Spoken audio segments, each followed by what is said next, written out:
Can you tell me exactly what happened here? And then the girl was like, oh, sure, the boy was in a car and he was speeding around like 100 miles an hour and fucking hit him. And I was like, damn. And then he just fucked off. I couldn't even get the number plate or nothing. But he was driving one of them fucking Nissan Micras or whatever the fuck they were. And he just looks and goes, can you say that again?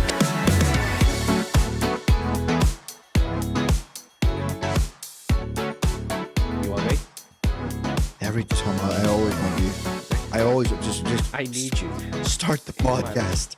Hi, everybody. Welcome to the Hecklin Hollywood podcast. It is I, Tom Cuthbertson, and I have Jack Higginbotham here rolling his cigarette as You just usual. dox yourself. I didn't dox myself. Have you ever said your full name on this podcast? I actually don't know. I don't think you It's have. always been Tom and Jack. I think Jack this is and the Tom. first time. I mean, my full name is the name of my channel, so See, yeah. I don't care if people dox me. Well, if people dox me, they dox you. Yeah. So Dox I mean, me, dox I mean, you. It's we don't live it's a together. What made you think that? All right, Tom. What's going on today? What's going on? Yeah, What's happening? we got a very special episode for everybody listening today because That we came up with like what 2 hours ago. yeah, we're kind of working off the cuff again. We're not really talking too much about Off the movies. Cuthbertson. There you go. Jack, why did you dox me? Nobody knew my surname until I. Nobody. Nobody, no one. Nobody. Are you gonna send this audio to me with the first bit cut out? So Yeah. I won't have anything. I'm gonna start self-censoring. I'm gonna recreate your voice with AI. I just put all that back in. I'm gonna make you see the most heinous shit, man. No, please don't. Please don't. Come on. Try to keep it handy. No. I support the actors, but unfortunately, I don't live in America, so nope. All right, I'm cutting that out. No, you're cutting Yeah, that out. I'm just gonna start snipping everything up. Tom, no, that would require you to actually edit, and that's just not in your wheelhouse.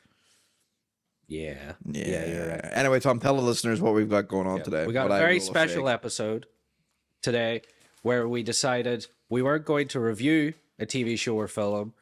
We weren't going to talk absolute rubbish like we did last week. we are going to have the lovely experience of writing a pilot episode. So for anybody who doesn't know, because you're a fucking idiot, a pilot episode is the nice. first episode. That's nice. Have contempt for your audience. That's, Yes. that's lovely, Tom. Yeah, let me speak. That's Roll a your lov- fact. That's a lovely. What did you call me? Roll your cigarette. What did you call? Ladies and gentlemen, you heard it here first. You heard it here God. first. He knew this dialogue tree was coming. He was It's already went off the rails in what 2 minutes and 15 seconds. It's all came off. Jack has been On our 11th episode, Tom. Jack has been intentionally rolling cigarettes for the past 10 episodes so he could get me to go down this dialogue tree. He's like, one of these days he's going to mention it and he's going to call it not a cigarette, and then we're just going to go straight down. So you know what? Yeah, Jack, I'm going to edit that out. I thought you were just going to say it again. No. I thought you were just going to roll your. No. We are nice. We are polite here. This is a wholesome podcast. It's pronounced feg. F-E-G. Tom. No hard A's. like a flag. Yeah, exactly. Yeah. Exactly. Roll your flag. A nice wee Irish flag, right? Right. Explain to the audience what you got going on. All right. We're going to do a pilot episode, which is the first episode in a TV show run. We're going to discuss it, brainstorm the idea of what the TV show is going to be, how the pilot episode is going to work, and basically how we would pitch this to a hypothetical company, aka Netflix, because they pick up every other piece of shit. So, earlier today, I did take a wee moment to start researching a couple of Netflix I told them not shows. to. I told them not to. No. And they went, no, I'm going to do it. I'm going to do it anyway. Yeah. It's because I'm going to go in with my own theories of like, oh, if we were doing a show, we should do something like this. And then Jack will be like, would you fuck up? And I thought that would be a lot funnier than me being like, I don't know how a pilot episode kind of flows. Because I am a simple man that watches YouTube videos every single day. So I don't have too much experience Tom, watching listen to pilots. me. Listen to me, right? 3 words. Intention and obstacle. That's all you need. 3 words. 3 magic words.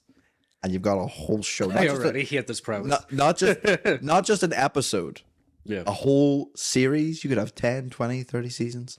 Intention and obstacle. That's all you need. So, Tom, did you have any ideas? Any brief ideas? Because we can just go right off the bat. We should probably open up some sort of some sort of document to like. No, put we're all not this going to down? write any of it. We're down. not going to. Well, we We're got going to go all off the top of our head because if it's a good idea, it'll stick with us. That's the most bullshit thing I've ever heard you say, and I know that's not true because I've seen you run your company from your fucking chair in this house at this fucking kitchen table.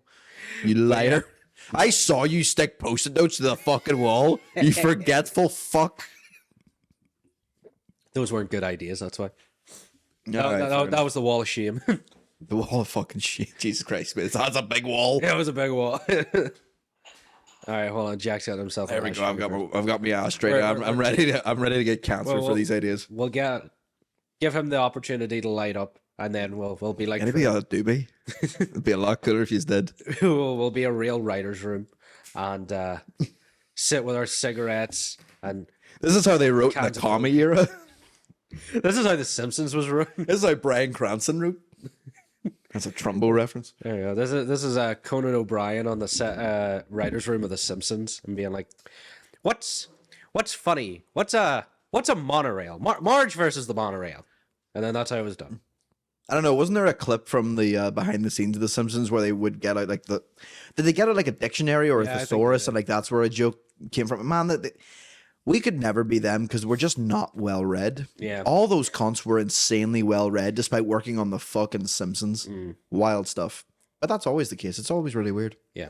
The smartest people work on well, I'm not going to say Simpsons is a dumb show. Not by any means, but they could be working on far more complex shows. Oh, yeah. For sure. Well, that was the whole thing with Futurama as well. Futurama has been like the most highly employable or like academically achieving. It has had like the highest, most qualified writers' room in all of television history. I don't know if it's been beat now, but it was the fact that like every single person that was on that writing staff had like masters, PhDs in math, computer science, philosophy, things like that. And so all their jokes are super highbrow, but they also have bits where it's just like boobs. Well, see, that was what I was thinking. I've always thought this whenever I remember that. Here you go, Tom. Here. Cause like I just can't not put it in the Spidey-Man trilogy. Oh, fuck up! The fact that the Spider-Man 2 was written by Alvin Sargent, who is a Pulitzer Prize winner, which I believe is the equivalent of hammering a nail in with a fucking anvil. It's like I don't think you need that level of talent for Spider-Man, but fair enough. You did a great job. Good for you. What did you do? Write that in a weekend? He wrote it on the back of a napkin. In between dissertation papers for the meaning of life. He probably done it like this. He just sat down with his friend, lit up a smoke, and all right, listen. All right, there's a guy dressed up as a spider, really kinky, Aye. and he fights a man dressed as an octopus. I don't know why they're from Ireland either. He's some old boy. So one of them represents the Catholics. Doc Ock is a Protestant. Let me tell you that now. Doesn't believe in the Free State. He has one arm for each county. Oh my goodness. All right, Tom. I guess it'll be a bit like improv. Yeah. If we're not writing anything down, it'll just be like let's kind of get a seed of an idea and let's grow from there. What do they call that what do they call that in school? You were like we circle. Oh, it's like spider diagram. Spider diagrams. It was like free thinking type thing. There you go. No, that's ironic, right? Yeah. What a hit! All right, Tom. What's the kernel of an idea for a pilot? Well, wait, hold on. This would be more kind of with our thinking, because nobody makes anything now just to make it. They're always thinking, who are we doing this? So we're doing this for Netflix. Yeah. Okay. Pilot. Mm-hmm. Okay. What kind of show are we making? What's popular? Because we want Netflix to pick it up. Yeah. So what's popular? Well, I'm thinking right off the bat, we can either go down the two ways of just doing like a strict like comedy where it's just not really a lot of story between it. It's a sitcom type idea. Very simple, very easy to syndicate and to make like multiple seasons of if it's good. If it's shite, we do like the 3 episodes and we cut it short. Think like The Ranch. Or what was it? That 80s show, the second version of that 70s show. Did they do a that 80s show? No, wait, but did they do that 90s show? That 90s show, I think. Then there's like that 80s show. That 80s show was made well before Netflix. Like that was made immediately after that 70s show, but it tanked on TV. So it like, Oh no, so the 80s show was what? No, because that had what's his name? Who's your boy from fucking Always Sunny? Dennis. oh right, yeah, He's in Blackberry as well. Who's that's I know his name. No, actually, I don't. I don't know why I said that. Matthew Grubler. I don't fucking know. That guy, McGruber. I don't know.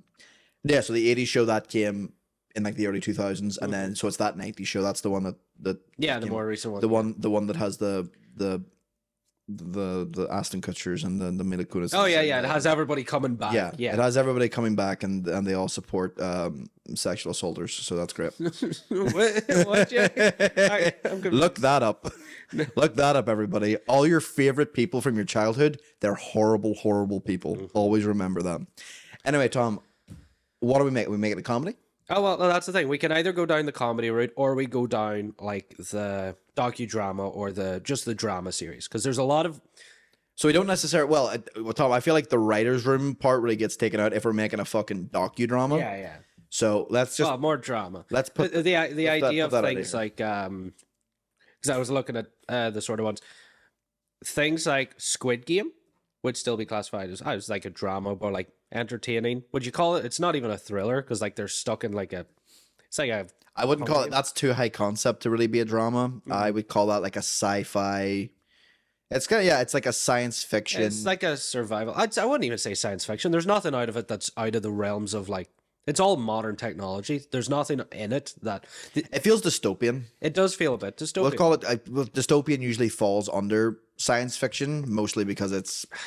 I don't know. Do they say it's modern day? Yeah. Okay. Yeah. Can you tell I didn't watch Squid Game? I don't give a fuck. Yeah, like there's no special technology in it. It's not a drama though, because it's not grounded. No, it's not. It's not that you wouldn't see that shit. You're not going to see the BBC make fucking Squid Game, right? So you're not saying that. But no, that or like the Queen's Gambit, for instance. The Queen's Gambit would be more of a drama. A drama. Those were the ones I was looking at. That's a highbrow sort of drama. Yeah. Classy. But remember that? Remember when that was on? Who remembers the Queen's Gambit? Yeah. All five of you. Comment below. There you go. Comment below. There you go. There's the engagement done for the day. Good stuff. Lovely. Good stuff. All right. So what are we doing? Are we making like a drama? What is popular? Because it doesn't just have to be Netflix. Because I'm sure whatever is popular on Netflix is popular with the other ones. Yeah, with others. The mini series is popular. Yeah, something short, sweet. But the issue with that is that if we pitch the pilot, we're not really pitching the pilot. We're pitching the whole show. Mm-hmm. A pilot would be a Breaking Bad, a Mad Men, where you have the idea of where it can go, but ultimately, like, you've just got to grab people with that first episode. But the big thing on either way we go, whether it's comedy or whether it's drama, is we really need to focus on the things Netflix and streaming services really like is either a time period / location or an interesting job in a time period or a location. So like Breaking Bad it's like you're delving into what the drug dealing world is like. Something like Mad Men, it's all about advertising. Queen's Gambit, it's all about chess. And you have these very like central concepts that people who are fans. Tom, that's just not that's fucking television in general. Yeah. You've just said, here's how to market something. Make it interesting and engaging. That's not just Netflix. But that's what I'm saying. I think a good foundation is if we pick a really interesting area. You're absolutely right, Tom. Right. So Adam Sandler. There you go. That's it. I quit. That's what Netflix like. Right. So Adam Sandler plays 3 people. No. Okay. No, we're going to stop it right there. He plays himself and then his mom and his dad at the same dinner table. It's like Meet the Fockers meets Jack and Jill. It's wonderful. And Ben Stiller has a cameo as his uncle. Jack, are we done? No, picture this. So, rural Ireland. I'm with you.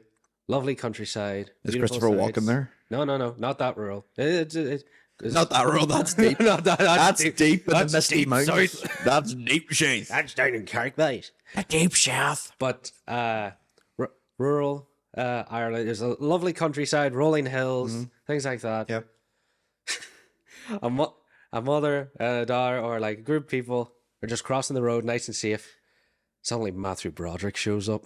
Oh no. Oh no. You hear the screeching tires. Hard cut to black. And then you just bring it up. And it's called Enniskillen. And the kill in Enniskillen is like blood red. And a skillet.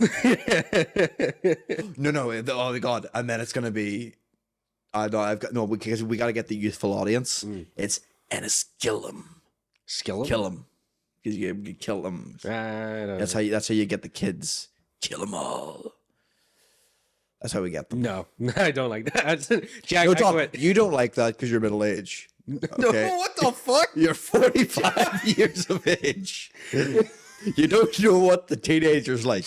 The teenagers, you had me. You had me with the blood red, but it's gonna be in a skillum. No, it's not skillum. Skillum. Like, how would somebody search that? De-aged Matthew Broderick. That's horrible SEO. Tom, let's be fair here. Do you think any fucking American teenager is gonna know how the fuck to say Enniskillen? Yeah, it's fine. Tom, this is a country that if they can write Derry Girls, they can write Enniskillen. Derry is 4 letters. 5 actually. There you go. That shows my school education.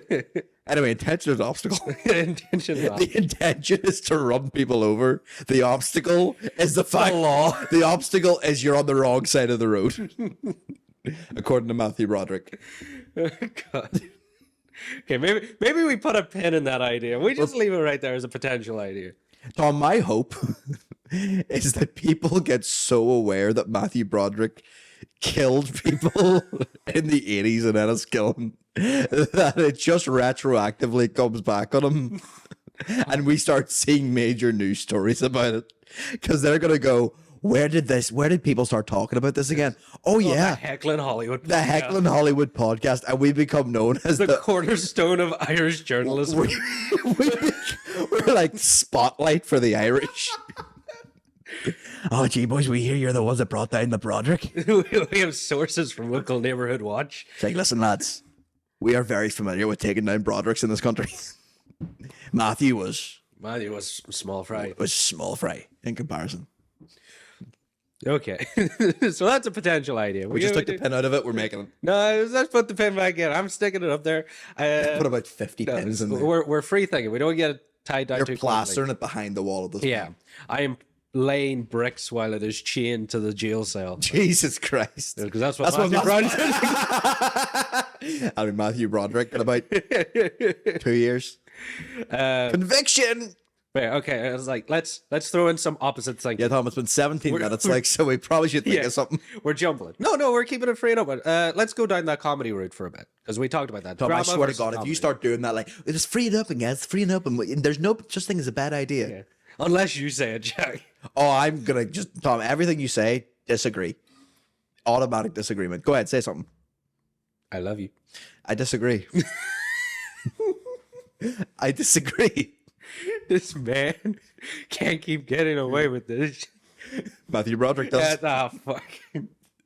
But yeah, go down the comedy route, Jack. I was distracting you, Tom, when I was fucking taking your bricks. What's a funny fish out of water scenario? You know, like a Ted Lasso, something like that. Something kooky. Right. Well, look, Ted Lasso was very popular because it brought the Americans over to a place that they're not particularly aware of. Yeah. Because I don't think they think England's a place. I think they think of like, oh, it's like New England. It's like, no, not New England, Old England, the one with the Queen that isn't there anymore. No. The Queen that's sorry, King. The one. Oh yeah, remember we couldn't remember King Charles. Remember we couldn't remember his name. Yeah, we were like, which one was it? It's Sausage Fingers. What's his name? God, the packet of sausage rolls, man. You know. Do you think that's what his fingers are going to start to look like when he dies? They're going to look like sausage rolls because we they get all flaky. Oh, is that what he looks like whenever he goes out of the bath? Yeah, he just gets all wrinkly. You're like, oh man, battered rolls there. Jeez. Great. No, okay. So I think we should take an American character, right? Stick him in Ireland, all right? Because that's what we know. Because the people know of Ireland. Yeah, but I don't think we can show them the real. The true Ireland, which is a fucking nightmare.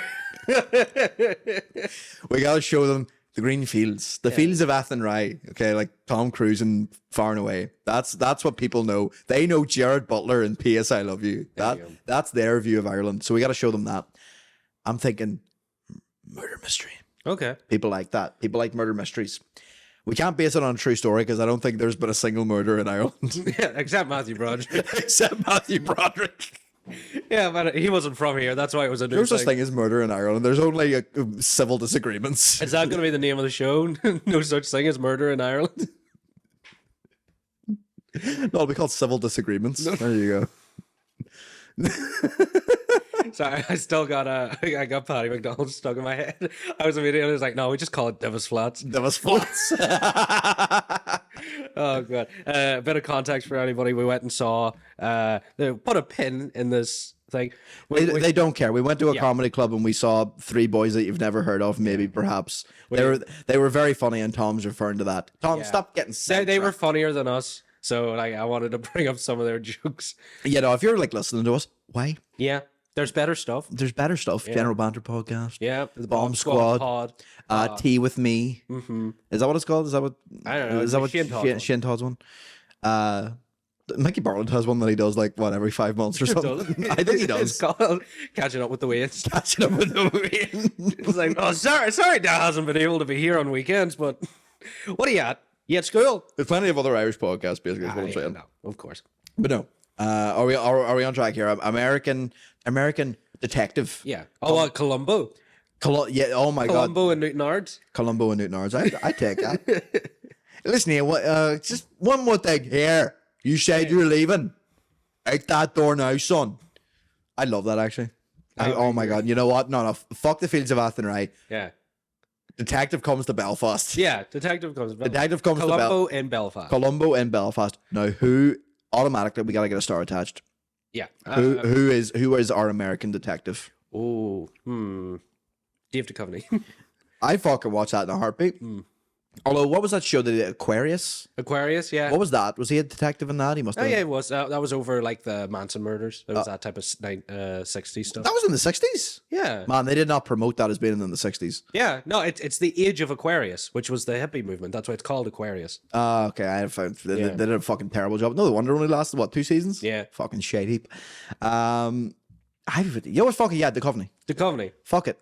What else has he been doing? Fucking You People? Yeah. The Bubble? Although he's got that new Meg Ryan movie coming out. Meg Ryan I'm very excited for that. But no, Duchovny hasn't done anything fucking proper since Californication ended. And even then, when Californication was on, I'm like, he probably could have ended that, dude. Yeah. Probably could have ended that. No. I like that idea. Like, Dave Duchovny lands in Belfast International Airport, and he immediately goes like, "Where's the fucking city? This is just a bunch of fields." No, he needs to land in George Best because he needs to look at it and go, "This is fucking shite. This is fucking terrible." Not like the first thing he does is he gets like he gets an Uber into the city center, kind of like stands at City Hall, looks at it, turns to just a random person on the street and goes like, "Hello there, sir. Would you know the right way to the police station?" And the guy, before David Duchovny even finishes talking, just goes, "Being alive is a fucking nightmare." And he just walks on. He's like, "Huh, friendly bunch." Friendly bunch. Why is David Duchovny British? I don't know. He's very proper. He's just not here. He's very proper. But yeah. Right, no, so automatically, Tom, what do people like in their detectives? They like disheveled. Yeah, they like disheveled. Alcoholic, probably. From Belfast. 100% has a coke problem. Yeah. 100%. So he's got a coke problem. He likes his booze.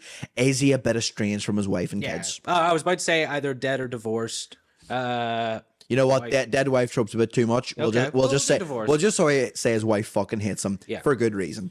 So wife not in the picture. Kids also fucking hate him. Yeah. However, you know what? Wife hates him, but she still talks to him for the kids. And it's like, fair enough. But the kids fucking hate him anyway. We make it work for the kids. Make it work for the kids, but also... but the kids know that they fucking hate exactly. 100%. Yeah. So, yeah. Grand. So he's in Belfast, and he's... The first episode, he lands.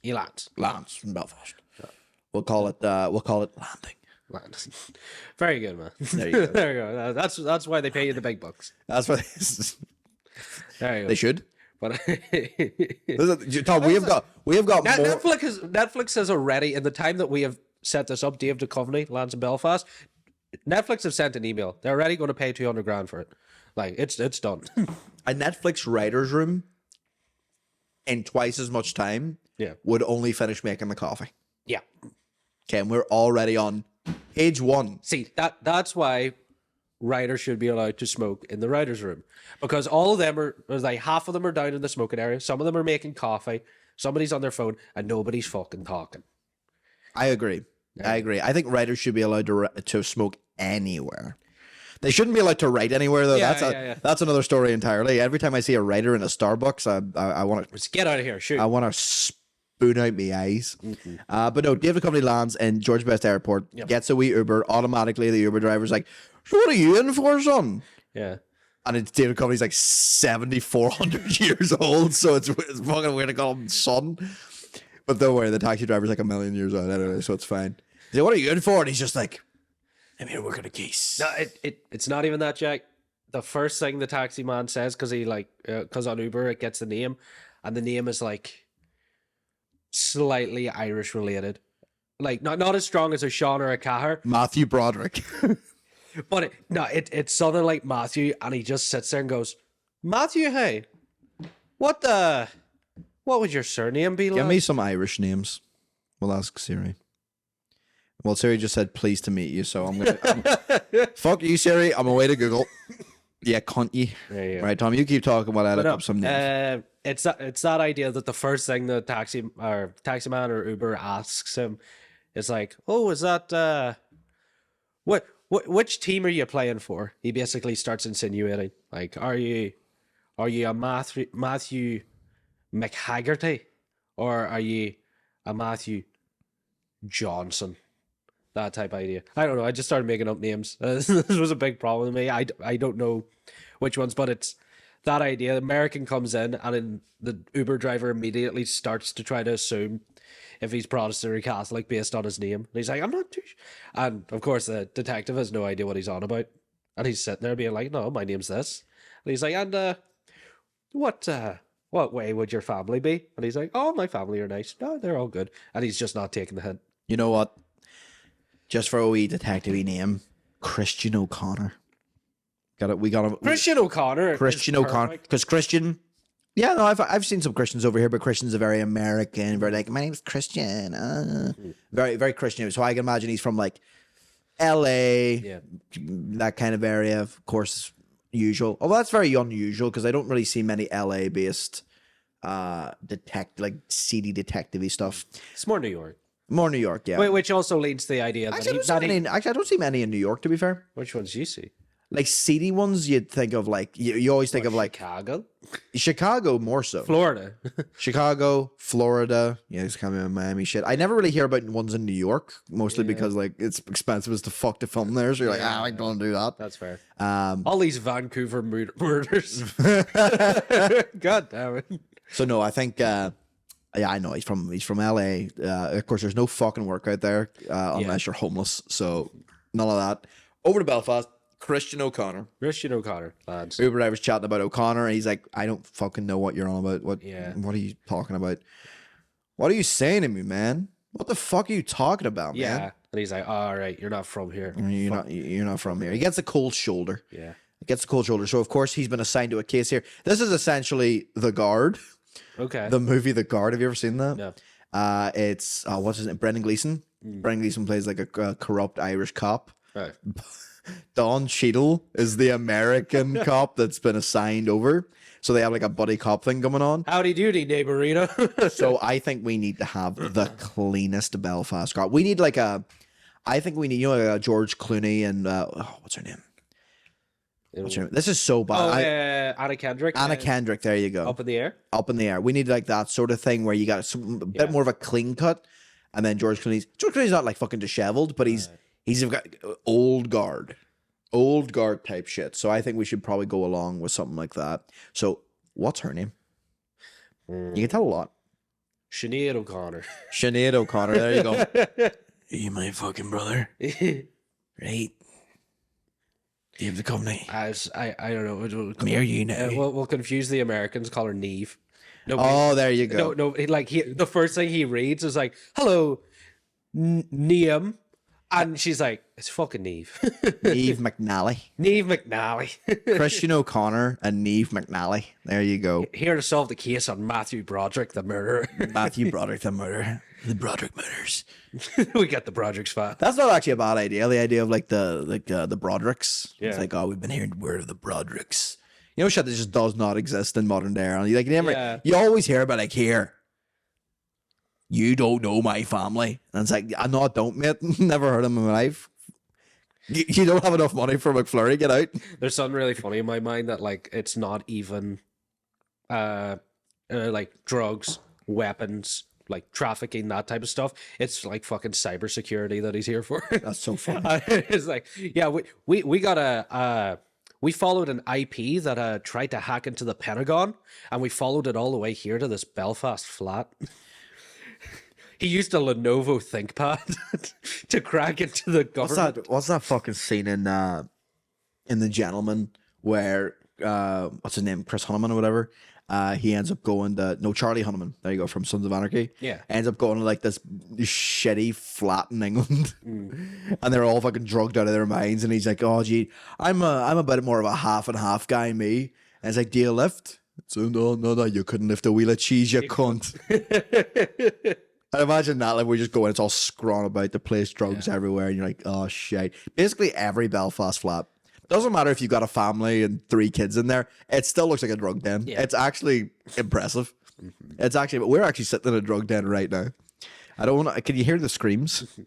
Could you picture like a Architecture Weekly where they show like all the houses in Belfast and they do all just look like crime scenes? I do like the idea of the Coveney's character getting a wee one night standing, and he's just absolutely he's just confused as fuck by it all. I wanted to bring up, because in my short amount of research on Netflix pilots, there within the first 5 to 10 minutes there needs to be nudity, swearing, violence. Tom's saying this because I walked in on him and literally walked in on him, and in the first 10 minutes of Suits, a woman takes her top off. Yeah. What was the other one?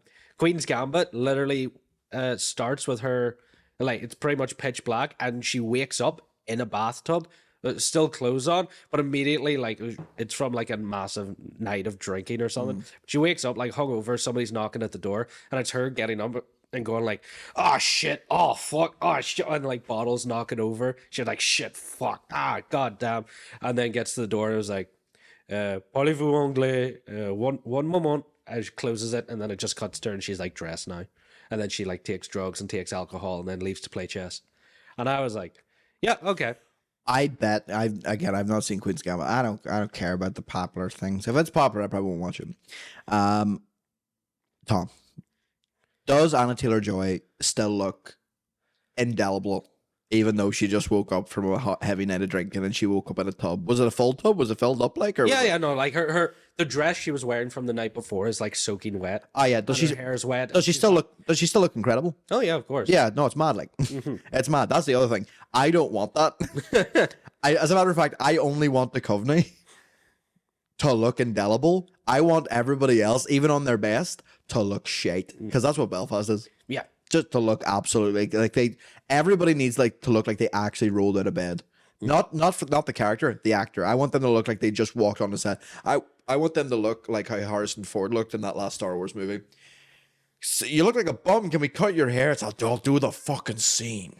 Just roll the camera, please. I believe if we're going to do it within like the engaging way, where we're going to need to have that plot point, like you said, like within the first 5 minutes. Once he flies in, he talks to the Uber driver, he's in city center, somebody says it, life's a fucking nightmare. Life's a fucking nightmare. And then he like shags someone, and like that's we got to get like the action point. Either he immediately gets into a fight or he immediately fucks someone.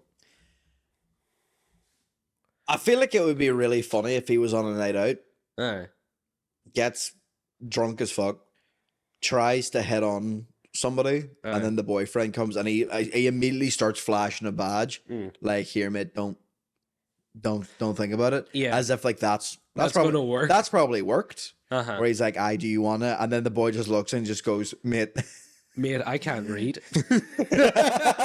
I don't know what that yellow square thing means. If there's one thing in Belfast that like I don't feel like is the same anywhere else, people will look a lawman up and down and go, "I know I'm getting time for this. Don't give a fuck. Yeah. I will fuck you up." And the next scene is just him getting a cunt kicked out of him. Yeah, okay. Which I'm like, I'm up for that. Yeah. Which I'm like, fair play. Actually, touches down, right? Immediately he's like, right, because he's not getting on with the Uber driver. Mm.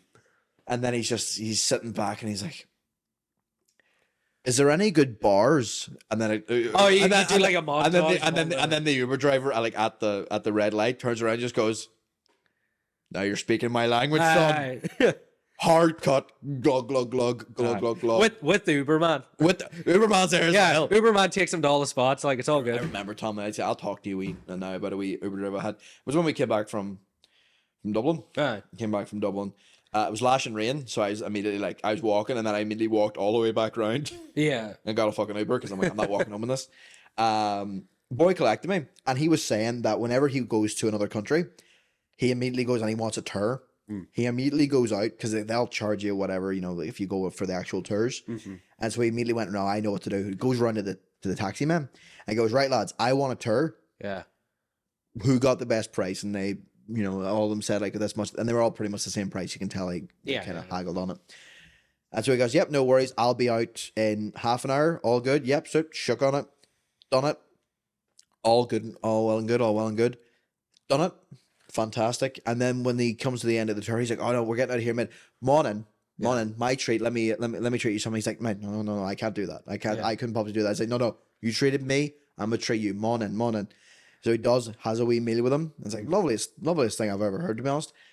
And then he says to me, "Listen, mate, I'm a taxi man where I come from as well. If you're ever in Belfast, here's my card. I'll show you around. I'll show you around. You treat me well."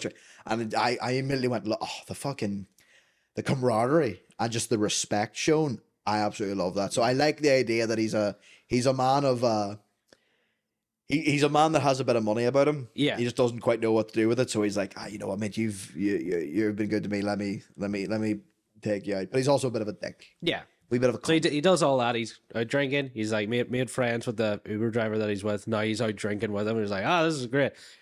Sees a girl at the bar, starts talking, tries to do his like American charm, and he's like, "Hello there, lady." He does the Hank Moody shit. Yeah, he does. He tries to be all cool, charismatic. She turns around and is like, "What are you saying?" Can't hear him because of the music playing, just the nightclub. What? And then suddenly her boyfriend shows up, and he looks like he's a MMA fighter or just a caked up rugby man. Definitely from the Falls Road. From the Falls Road. Definitely from the Falls Road. Shaved head. No, bald head. Shaved head. Adidas jacket. Yeah. 100%. No, I mean proper skinhead. No beard. Right, no beard. He looks like Mr. Clean. Looks like a shriveled baby. looks just. He looks like if you put eyes sunken in like glass bottles. Aye, and disgusting. And he immediately goes there and was like, "What do you think you're doing, mate?" And the Coveney does all the charm, and he's like, "All right, I don't want no trouble." And then like shows the badge. He's like, "I think you best be getting on." The guy was like, "Oh, you look on a fucking fight then? Come on then." And he takes him out of the back alley, beats the shit out of him.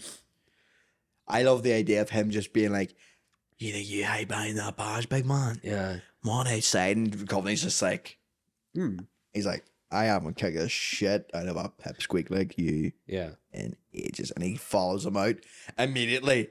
4 of his mates. Yeah. All still bald. All still bald. The fucking bald brigade. They're all saving up for a trip to Turkey. No, they were trying to go on their trip to Turkey. Yeah.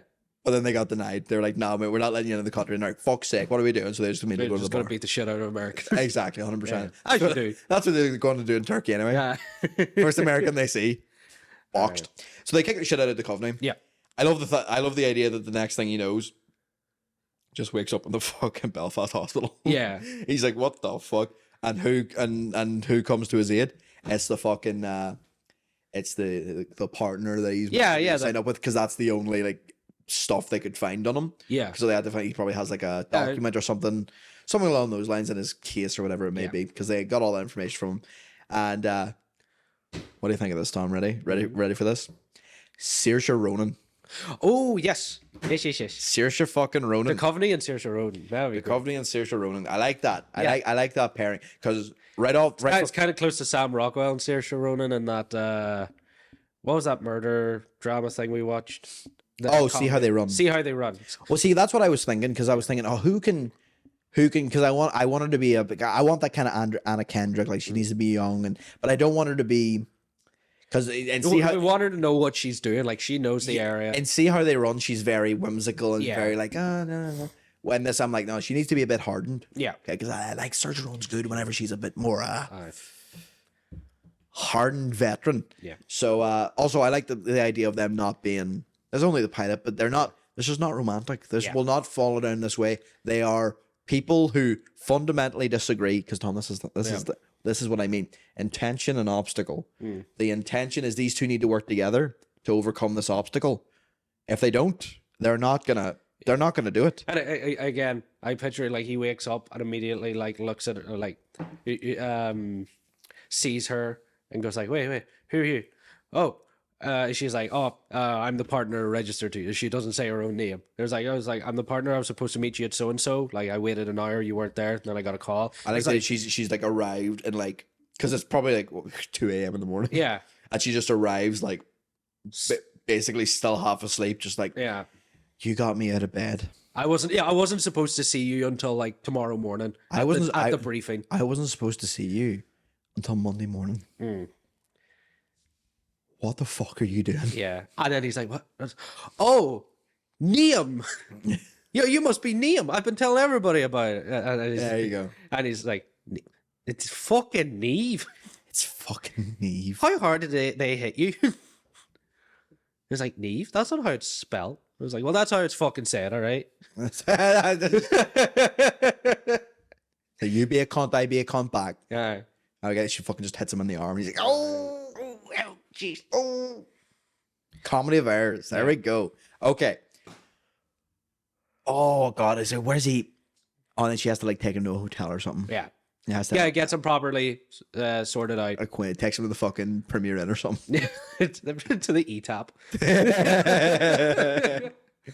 Oh, I love it. I like the idea that she takes him to the hotel and is like, listen, okay, are you gonna be fine? Are you gonna be fine? You get up there, all right? And she's like, I'm fine. I'll see you Monday for important police work in this lovely shithole. Yes. Goes on and she leaves and she's like, fucking nitwit.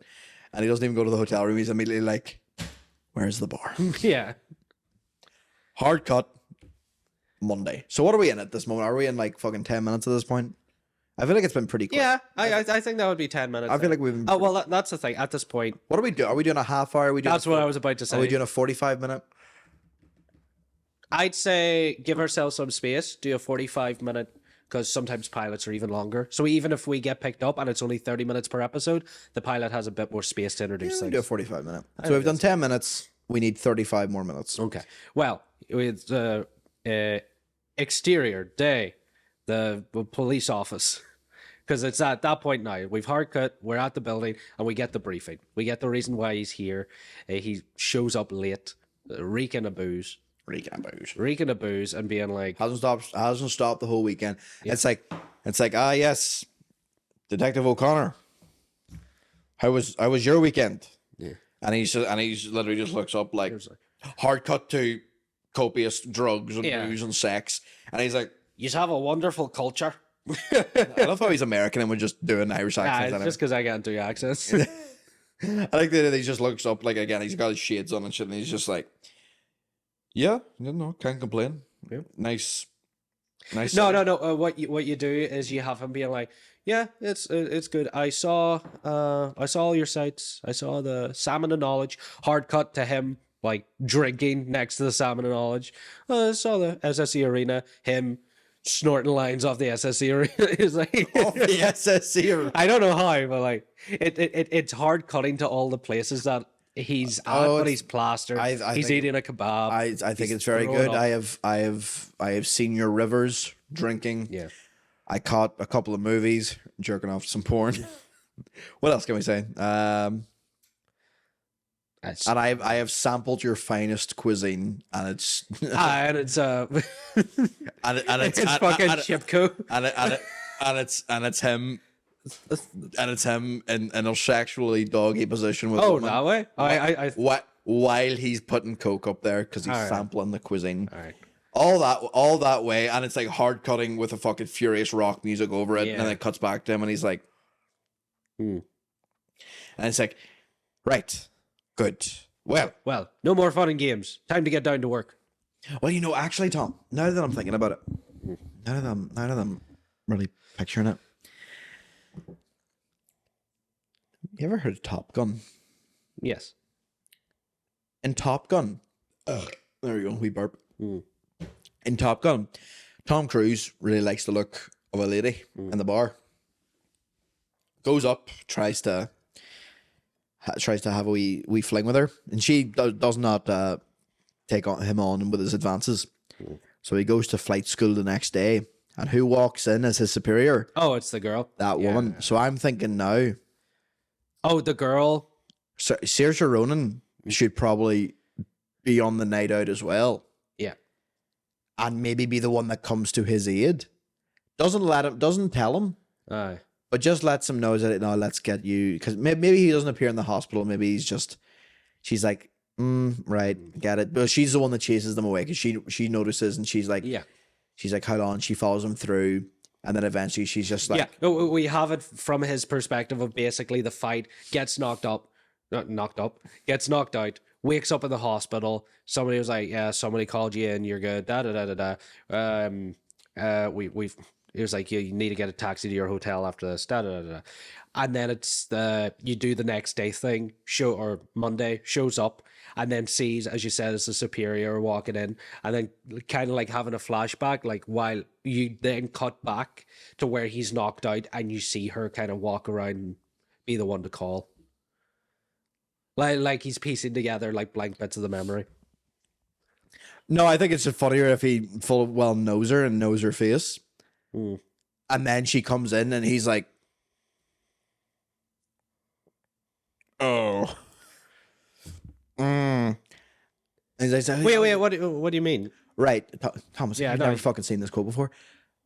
Person goes and has certain time, right? They just arrives new place, goes, has time, meets person. Yes. They have something there. They have something happening, whatever it may be. Night ends with them parting ways in some sort of way, and it's like, okay, I may or may not ever see them again. That was just a total stranger. All well and good. Goes to place next day or several days later. Person walks in, and the fucking main character goes, yeah, you're this person? That's who you are? Yeah. No, I'm still agreeing with all that. What? It's the fact that she's the girl he's talking to that leads him into getting the fight. Gets knocked out, wakes up in the hospital, doesn't know how he got there. Somebody called him in. And then it's the next day, whenever the superior walks in, he recognizes, and the same way that we're doing like hard cuts, you do a hard cut of her being the one. So she's the girlfriend? Yes. Nah. She's a fucking policewoman. She's a fucking cop. I just what? They can still go out. They can still have. But then she would stop it. Even after, I'm like, she wouldn't allow it to go on. Nah, I don't like that. Right off the bat, not a fan. Okay, so you're just getting rid of the fight now? No, you can still have the fight. I'm saying then who's she? I'm saying she's there. She is there, absolutely. But she's the one that she's going to be the one that comes out, and then he's like, who are you? And she's just like, it's fine. All right, I get you now. I get you. You've been in the fight. It's like, why are you? What are you helping me for? This is weird. I don't even know you. And it's like, kindness to strangers. Don't have to. Shush. Just fuck him eyes up. And she just keeps berating him. Yeah, you piece of shit. Just like, you piece of shit. Fuck you. Fuck's sake. I was having a good night. This is the first Friday I've had off in months. Never mentioned the job. Yeah. Never mentioned the job. Have a wee bit of fun. Have a wee bit of banter. It's like, oh, who are you? It's like, oh, I'm so drunk. I don't even remember my name. I'm a detective. It's like, oh yeah, sure. And then he goes like, no, really, look at this. Okay, so it's like, you carry that on you weirdo. Yeah. You freak. And he's like, why am I being berated? This is terrible. You're not a very good savior. I'm going to go back and lay down. Where's my gun? Why am I not allowed a gun anymore? I was allowed to have a gun everywhere. I'm going to go lay down in that puddle again until a better, kinder lady comes and saves me. This is terrible. She gets him in, and then they have a little send off, and he's like, I'll not remember you. And then I like the idea of her coming in. Maybe she wasn't aware of it. Yeah. And she wasn't aware of it. And it's like, yes, this is your, we've assigned you to this person. We didn't want to tell you, but this is a bit of a promotion for you. Bit of a promotion for you. You're going to be on this case with Mr. O'Connor here. With the American gentleman. And then she goes, oh, fuck. and he goes, little wave. Yeah, tiny wave. Tiny wave. Jack's trying to do physical acting on an audio-only podcast. Trying to do physical acting. Tom, bring back video. No. Bring back video. That's what we need. We use our words. But I like that. I like that. Now, can that be... No. That streamline's all good. Can that be fixed up a wee bit with how can she come and do a bit better? But I like the idea of her just kind of coming out of nowhere. Because then it still puts her up as like she is a person that wants to help. But Tom, when do we let the audience know that she's still a dirty pig? Because we can't seem to be cop sympathizers. You know what I mean? I don't know. Maybe she should have a boyfriend like that.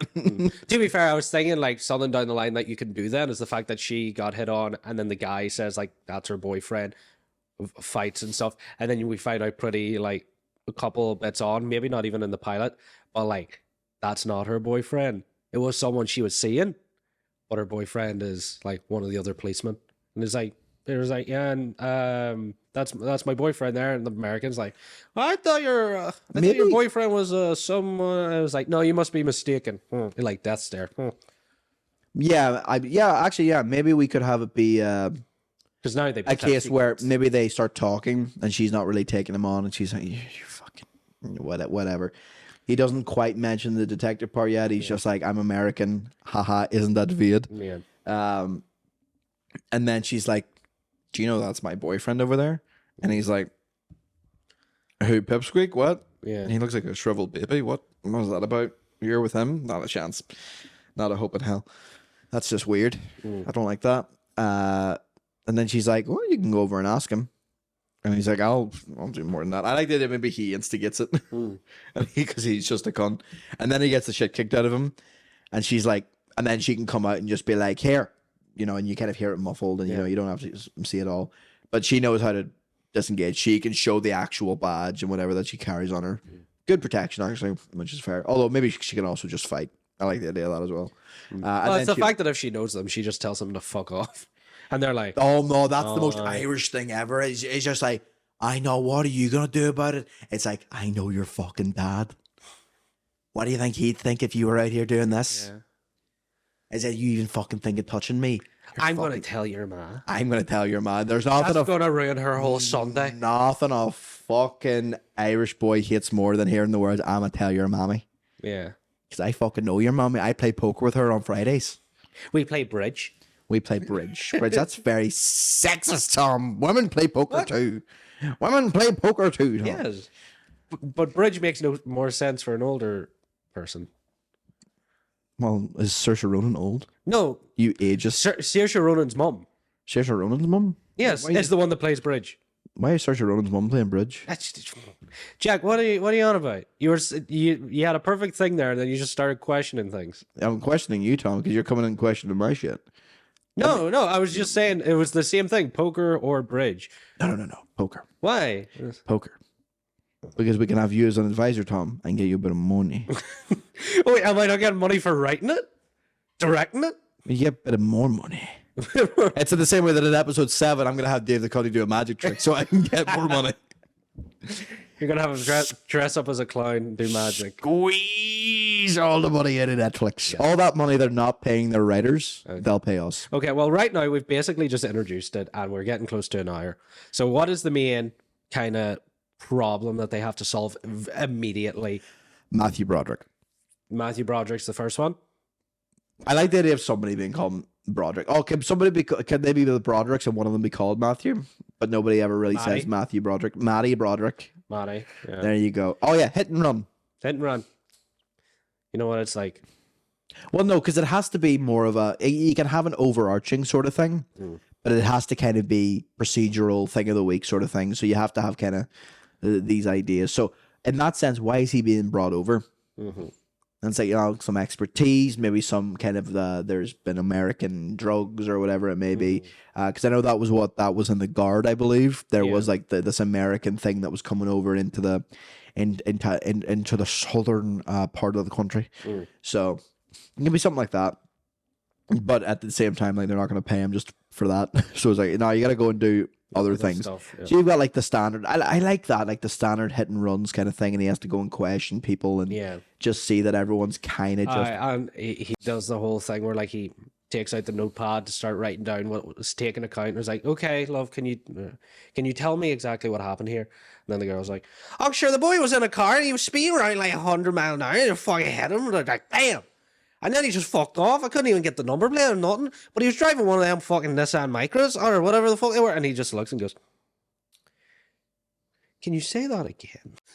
Or he like looks to Saoirse Ronan's character. Did you get any of that? I like the idea that he just goes, yeah, you got that? No. Before he does, he folds the notepad shut. So he brings it out, pen ready, listens to her, clicks the pen, closes it, hasn't written anything, and then goes to her and is like, you got that? No. They're interviewing people at the scene. Yeah. Separately.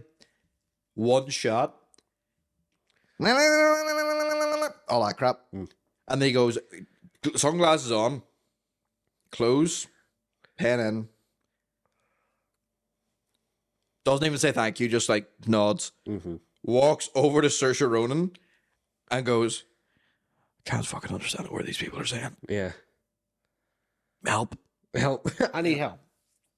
No, maybe just he goes over to her and just goes, help. Just help. Just help. Just help. Yeah. I like that idea. And she's like, for fuck's sake. Yeah.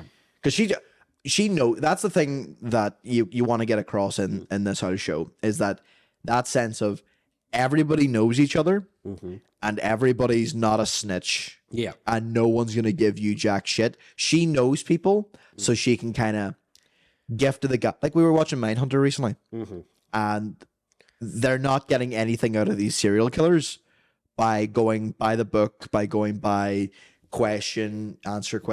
You've got to kind of get down on their level, relate to them, talk about what they want to talk about, indulge them a bit. And that's what she's doing. And he doesn't quite understand that because he's used to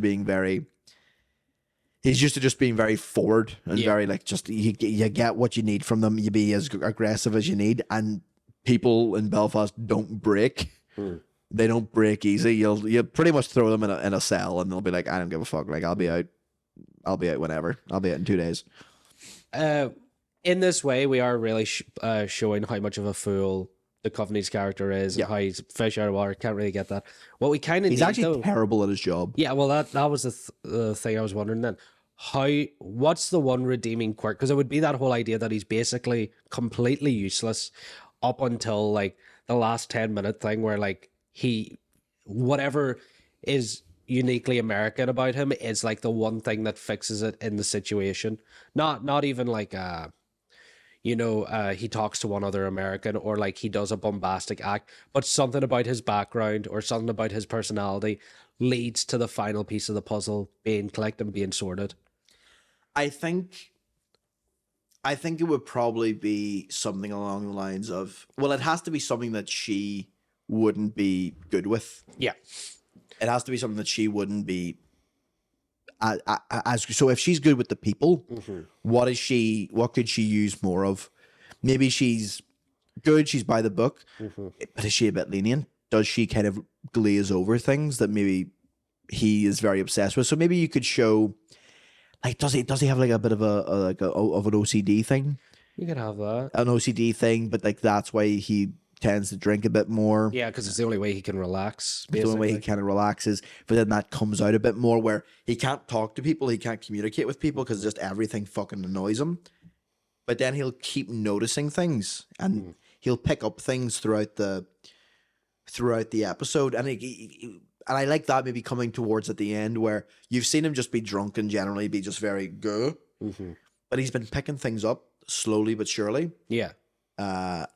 And then by the end, all that comes together. It would be the idea that like she basically has to get all the notes for him. Yeah. But then she's like, I'm at loose ends. I don't know what's happening. And then suddenly he wheels out the whiteboard and he's like, with the information you've given me, because I don't understand anything anybody's saying, so and so is part of this family and they've been very close friends with this and them. And like he understands all of it. Yeah. He understands the whole dynamic, where the relationship are, where the potential like suspects come from. Exactly. From these relations. Like, yeah, you told me all this, but you said that you said that Mrs. Deirdre and Sean O'Hagan, like they had a son, but nobody brought up the son in any situation. Where is he? And it's like, is he in jail? Is he not in the country? I was like, no, he's about. He does things. I was like, well, why was he never brought up? Why was he never interviewed? Let's check him out. And it's that type of like, it was like, oh, that's just Deirdre's son. Deirdre's son wouldn't do nothing. And he's like, well, why have we not talked to him? He's the only person here we haven't talked to, and we haven't found it out. So at the very least, we should talk to him. And immediately, like as soon as they talk to him, he's the type of guy that like immediately folds. And he's like, right, I fucking did it. I'm sorry. And it's like people have been trying to hide, like Deirdre. Or was like, my mom was trying to be nice. Everybody was just trying to like keep everything away. You're at me now, or maybe he's a bit of a harder shell, and you have to have that American like intimidation, where you immediately cracks. Like it basically using it as like a younger kid, or like a young adult is the one that's committed the crime. 16, and that's what's going to. Wait, can you drive at 16? I don't know. No, it's like 7. Well, 16. Fuck it, he's 16. Yeah, but it's that idea that like. Well, that's the reason why he gets caught, maybe because maybe he was driving mom's car, dad's car, whatever it may be, and that's how it ends up. That's how it ends up. Maybe Duchovny is going, and he's like, "But is there something that doesn't add up here?" Yeah, eyewitness testimonies or whatever you've brought to me, something that doesn't add up, is that this car is registered to so and so. Yeah, that's not. And then he can immediately go in and go, because you kind of get the idea, because he's a detective working with the standard police force, who, let's be fair, standard police force are by the book, sure, but they're not FBI. They're just keeping the peace. They're not trying to uncover anything. Exactly. They're not. Yeah, exactly. They're trying to get to an equilibrium. They're not trying to uncover anything to create a new equilibrium. It's not like that at all. So I like the idea of him going, but this guy doesn't have any previous. This guy doesn't have any previous like driving bans. He doesn't have anything like that. Nobody has ever commented on anything like this. Why all of a sudden would this occur? Especially when it was clearly a hit and run on a not too busy street. It wasn't like, what's going on here? And that's where you go, does his son drive? It's like, no, he's only 16. And then he just goes, bring up his Facebook page. And his Facebook page is all profile pictures of cars. Yeah. It's just all, it was like all the fancy cars. And it was like, see this? He likes a lot of pages about. Oh no, I love the idea. It's like, but he has the whiteboard and he's got like the projection kind of thing going on. It's like, no. What about his son? Does his son drive? And she goes, no, he's only, I think he's 15 or 16. Like he wouldn't be allowed to drive. Yeah, as you say, car. I'd been funny if it was the Instagram. Yeah, Instagram car. Stories of him in the car. And she's like, I don't know if that really proves. And he just goes, are you protecting these people? Mm-hmm.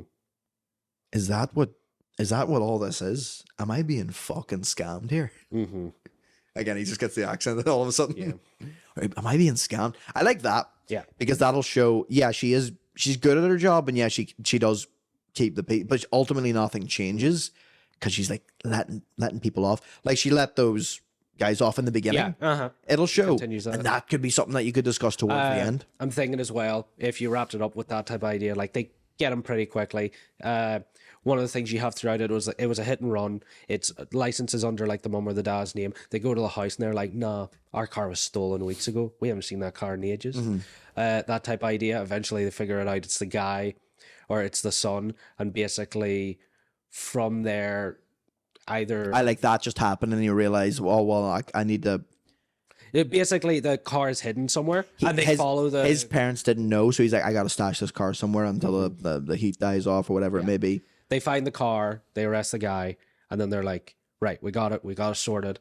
That's fine. And then all you hear whenever he's kind of doing the Columbo being like, job well done. Yeah, that's great. You just hear Saoirse Ronan's character come in and go, it was like, well, whatever we call it, Christian. It was like, Christian or O'Connor, I'm going to need you to take a look at this. And they go, and then the boot of the car just racks of cocaine. Yeah. And then they're like, oh no. Cut credits. And then that gives gives a bigger mystery for like later episodes. And we gotta pick the end credits, beautiful. Just the cut before the end credits, beautiful. What I've realized that we haven't really done, and the way they really still should write TV, but they don't do that anymore. It's what leads to TV shows being what's the word? Shite. They don't do the pre-ad dun dun dun. Yeah. Man, I've been watching Criminal Minds a lot recently. Filled with it. But you don't get ads. You just get a load of dun dun dun dun dun dun. And I think that's really interesting. That's an interesting way to do it. Yeah. Because you've got to write to that sort of reveal. It doesn't have to be huge, but a lot of them kind of feel like they are. A lot of them are like, we got to go now. So you're always kind of leading up. Every, 10 minutes is leading upwards in this kind of trajectory. So we've definitely went for more of a kind of a, we kind of feel like more of a Mad Men, like a classy sort of Breaking Bad Mad Men, where it's a bit slower paced. But I like how low stakes it starts off. We've only given the bare bones at the moment, of course, but I think there's some potential there. Have we decided on a name? Because I don't think we're going as Enniskillen for Enniskillen. Ella Skinham? No. Because he skins them alive. It's called Belfast Murders. Belfast Murders. Was it? I nearly brain farted there. It's the River Lagan here, isn't it? Yeah. Murder on the River Lagan. Murder on the River Lagan. On the Lagan. On the Lagan. Lagan side. East side murders. Russian or Lagan. Victoria Square murders. The Boojum Files. Yeah. No, I was like, we need Eddie Rocket Bonfire Night. Oh man, we just call it the 12th. No, I was about to say there needs to be an episode on the 12th. The 12th precinct. It's literally just called the 12th in brackets. Yeah. The 12th. And then it's just Dave Duchovny. We're going off the rails now. Yeah. But it's just Duchovny going, there's a lot of people out today. Yeah, it's the 12th. I know it's the 12th, but like, yeah, what does that mean? What does that mean? No, because, well, he'll be seeing the bonfires being built a couple of days before. It's like, Yeah. what's up with all these? And it's like, oh, it's a tradition. It's the 12th. And then, like, A tradition every year, people set off these massive fire hazards, and we don't do anything about it. And he goes, "You let them do this?" what? He sounds like Steve Harvey. Or, who's your boy from? Tim Allen? No, your boy from Family Feud. We done the joke before. Oh, Steve Harvey? It is Steve Harvey. I watched I watched Suits earlier, so I was mixing it up with Harvey Specter. Yeah, Steve Harvey, like Stevie Harvey. Oh, Spectre, what you were dressed up as for formal. No, Jack, stop! No, Yeah, bring that up. no, we're not having that on record. That's for the record. That's for the OG fans. Who's That's that? for the OG fans. That fucking Rory. Henratty. Shout out to Henratty. We love you. Shout out to Dara. Dara knows. Dara knows that joke. There you go. But yeah, but no, we got ideas for potential episodes once we go on. We have this lovely police procedural between an American who has to fly over, a very Ted Lasso, but police investigation is the easy way to put it, in Belfast, and like Greater Northern Ireland. We keep it in the north. We have a point maybe where like they have a car parked at the border, like the Strabane border or somewhere between the north and the south, and Saoirse Ronan explains to him, I was like, that's the border between the north and the south, and he's like, what do you mean a border? There's no wall. I don't see a wall. There's no border here. There's like, what's the border patrol? What stops people from sneaking in? She's like, no, it's really just it's called an open border. You can come in and out as you like, and it's like, well, then it's not a border. Had Duchovny's eyes raise up as soon as his ears come in and out. He's Yeah. like, what? how do you stop illegal immigrants? It was like, well, nobody illegally immigrates here. I'll take a wee bit of that. Thank you very much. Thank you. We have all that differences. Yeah, I think we got a lovely wee show there. That's a lovely. We need a name though. It's a very lovely short wee name. Desolation Road. The Falls Road. The Falls Road. No, there's already a detective show called The Fall. It'll be too similar. Line of Duty already exists. God.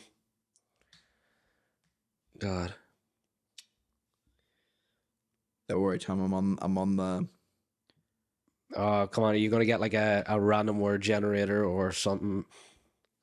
We call it Pre-Marks on Fire. Pre-Marks on Fire. Pre-Marks on Fire. The Fire of Saint Pre-Mark. Horses and Foreigners. Dreams of a Woman. Confronted by my past. These just sound like fucking Jerry Springer quotes. Dollars and pounds. Caring for hell. There you go. Gift of my dreams. Moral of my nightmares. Death by my actions. This city is a fucking nightmare. That's the title. Clueless about my actions. Keyword. Well, what should a keyword be? The. Yeah, that's a good start. Files? Do we? Oh yeah, Dave Duchovny in a show with files. Oh, sorry. Yeah, we're so original. We call these the B files. The B files. Yeah. The pedophiles. The diddly diddlers. Oh god. There you go. Who voices Ned Flanders? Can we get him on the show? Right. What else? South of Salmon. South of Salmon. There you go. South of Salmon. Right, there's Salmon. I'm just typing Belfast words. What's the part of Belfast that has all the nice pubs? It's got a particular name. I'm completely forgetting now. You know where like the Heart Bar, Thirsty Goat and all this? It's got a particular name. Cathedral Quarter. Do we call it that? Will we call it the Cathedral Quarter? Let's see. Powerful. What? Powerful. Powerful. Parful. Yeah, I was like, oh, that was absolutely powerful, man. Powerful. Oh, that was absolutely powerful. Powerful Patrol. Peelers. Peelers. Peelers. Feckin' peelers. Feckin' peelers. Spoof peelers. Spoof. Usins. Slabbering. Slabbering. Honestly, yeah, you know what? I think we can wrap it. I actually like peelers. I like peelers as well. We just call it peelers. Let's see. Is there anything else? Banjaxed? Yeah. Well, if we have the American, we could call it peelers and pigs. Fuck, Scrounger. He owes me a tenner, the Scrounger. Fair enough. No. Peelers. I like peelers. Yeah. We got the pilot for peelers sorted. Pilot for peelers. There you go. Pilot for peelers sorted with Dave Duchovny, Saoirse Ronan. I don't know. We'll probably get Brendan Gleeson in there most likely. Yeah. No, we get all the other American. Bet you any fucking money we could get David Tennant. Oh, any money we get David Tennant. Easy. Who else could we get? Do you think? Well, we'll get the Gleeson family, all of them. Domhnall. We'll get all them on. I was thinking we could have an probably episode. Get some of the Dairy Girl actors. Oh, we could. I was thinking we could get Can we get Stephen Nolan? I was about to say, mate. Stephen Nolan plays like J. Jonah Jameson. No, mate, that would be perfect because if number one, we would have a universe where Stephen Nolan's dead. So that's what is he like the first person? So that's excellent. But there's because Gaddis told a joke that was like Stephen Nolan getting absolute abuse, and all I was thinking was, mate, the amount of motive that people have to fucking murder Stephen Nolan is intense. Allegedly. I don't want this being used in court. People have mad motive apparently, so I think that'd be really funny. Just all of a sudden have Stephen Nolan get fucking butchered. No, we have Stephen Nolan, like for whatever reason, he plays controversial Donald Trump. Who was your other boy in America? the water's turning the frogs gay. Alex Jones. Alex Jones type here that has been arrested. That's Stephen Nolan. Yeah, but has been arrested for misinformation. So he's in the jail, but they have to go to him because of his sources of information. So he's like a Hannibal Lecter that has to sit in a jail Stephen cell. Nolan. Stephen Nolan is like in the jail cell. He's like, I had a couple of contacts that might have known so and so and so and all this. And then you hear somebody in the jail cell is like, Stephen Nolan, you fucking prick.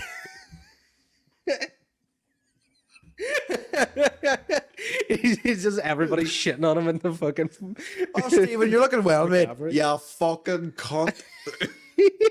But they always just show up. Well in orange, you bastard. They always show up like a Hannibal Lecter thing, and he's like, "Oh, you want to talk to the media influencer?" Or so on. No, but he still sits behind the fucking desk with a microphone in the jail cell.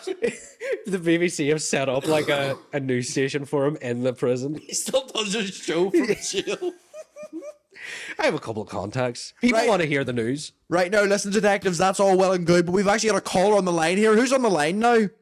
It's like, this is inmate 605 from jail cell B. Fuck you. Fuck you, man, you fucking dad. Stephen Nolan. I think there could be a good episode where we get the local comedians. Yep. And do a wee thing there. We'll call it No Funny Business. No Funny, but there you go, Tom. And then we got all of them. And it was like, Shane Todd's dead. Shane Todd. Oh, mate. Don't know why. I love that. He cracked the joke with the wrong person. I love that. And then they just have to interview a bunch of comedians who can't take it seriously. Yeah. All of them are like, he's not. He's like, Shane Todd's fucking dead. You're fucking chatting out your hole. That'd be funny as fuck, man. I love that. You know what? You know what he's probably done? He's probably fucking faked his death so he can go out to Tenerife with like 10 grand. They're joking like that the whole time, and he's just everybody else is just emotionally distraught. I really love the idea of like, let's say Saoirse Ronan, like she has like commitments, so she can only film certain like a certain a certain amount of episodes. Yeah, there's one episode where she can't, and then all of a sudden just Kevin Hart walks in, and he's like, "Hey yo, I'm your partner for this episode. I mean, day. Let's go solve some crimes. Let's talk to comedians. Let's go." No funny business. We're bobbing our head back and forth like we're 5'2". That's how he propels himself. It's momentum.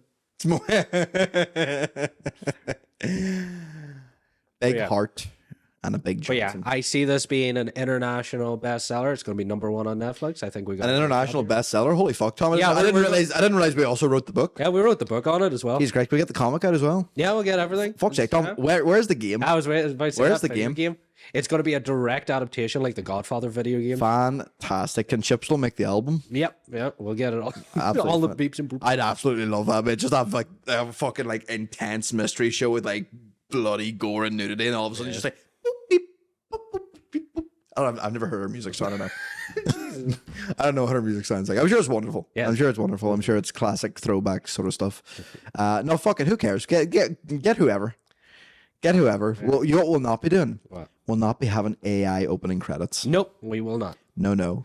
We will hire a person called AI, and he will... Aoife Inbred. Aoife Ingrid?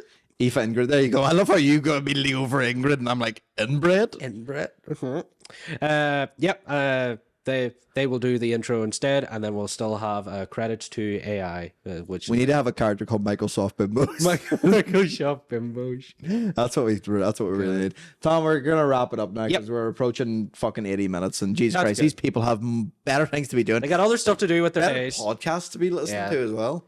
But before they go, I would like to kindly remind them that if they enjoyed the show, that they should give it a like, give it a subscribe, comment any of the interesting scenarios they might want in our Peelers TV show. If you cunts fucking nick this idea, if I see Dave Duchovny and Saoirse Ronan next year on Netflix, I'm fucking coming after you. Yeah. That is our idea. Copyright. Yeah. Copyright. Right fucking now. Right from this second. So basically, if you're already fucking registering it, while we've been chatting, kind of awkward. We've been doomed. But don't you fucking dare. It's our fucking idea. All right, pure gold. All right, thank you everybody. Hope you enjoyed this episode, and we will see you next week. Hope you have a wonderful day, and goodbye. Piss off, cunts. Steelers.